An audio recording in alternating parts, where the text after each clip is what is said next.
ನಮಸ್ಕಾರ ಎಲ್ರಿಗೂ. ಇವತ್ತು ನಮ್ಗೆ ತುಂಬಾ ವಿಶೇಷವಾದ ದಿನ. ನಾನು ನಮ್ ಚಿಕ್ಕ ಮಗುನ ಕರ್ಕೊಂಡು ಮಂತ್ರಾಲಯಕ್ಕೆ ಹೊರಡ್ತಿದೀವಿ. ಅಲ್ಲಿಗೆ ಹೋದ್ಮೇಲೆ ಚಿಕ್ಕ ರಾಯರ್ದು ಒಂದು ಫೋಟೋ ಶೂಟ್ ಮಾಡೋಣ ಅಂತ ಪ್ಲಾನ್ ಇದೆ. ಬನ್ನಿ ಹೋಗೋಣ್ವಾ? ಮಧ್ಯಾಹ್ನ ಹೊರಟು ಹೋಗೋಷ್ಟ್ರಲ್ಲಿ ನೈಟ್ ಆಯ್ತು. ಟೆಂಪಲ್ ಕ್ಲೋಸ್ ಆಗಿತ್ತು, ದರ್ಶನ ಆಗ್ಲಿಲ್ಲ. ಹಾಗೆ ಅಲ್ಲೇ ಸ್ವಲ್ಪ ಟೈಮ್ ಪಾಸ್ ಮಾಡಿದ್ವಿ ಓಡಾಡ್ಕೊಂಡು. ಅಲ್ಲಿಂದ ರೂಮಿಗ್ ಬಂದ್ವಿ.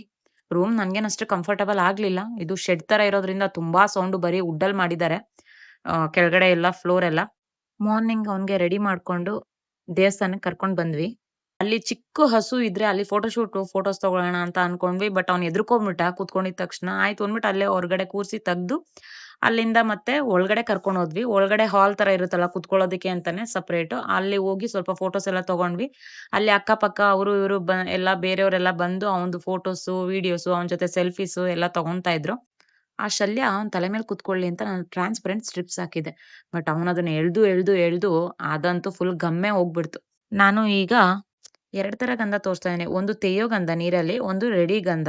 ರೆಡಿ ಗಂಧ ಸ್ವಲ್ಪ ಯೆಲ್ಲೋ ಇರುತ್ತೆ. ನಾನು ಅದನ್ನೇ ಪ್ರಿಫರ್ ಮಾಡ್ದೆ. ಯಾಕಂದ್ರೆ ವೈಟ್ ಅವನಿಗೆ ಕಾಣಿಸ್ತಾ ಇರ್ಲಿಲ್ಲ. ಇನ್ನೊಂದು ಈ ತುಳಸಿ ಹಾರ ಅಲ್ಲಿ ಅವರು ₹250 ಹೇಳಿದ್ರು.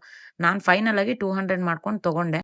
ಅವನು ಮೇಕಪ್ ಎಲ್ಲ ಮಾಡಿ ರೆಡಿ ಆದಾಗ ಈ ತರ ಇದ್ದ. ಆಮೇಲೆ ಫೋಟೋ ತೆಗ್ದು ಎಲ್ಲ ಮಾಡೋ ಅಷ್ಟ್ರಲ್ಲಿ ಈ ತರ ಆದ. ಇದಾಗಿತ್ತು ನಮ್ದು baby shoot in Mantralaya. Thank you for watching.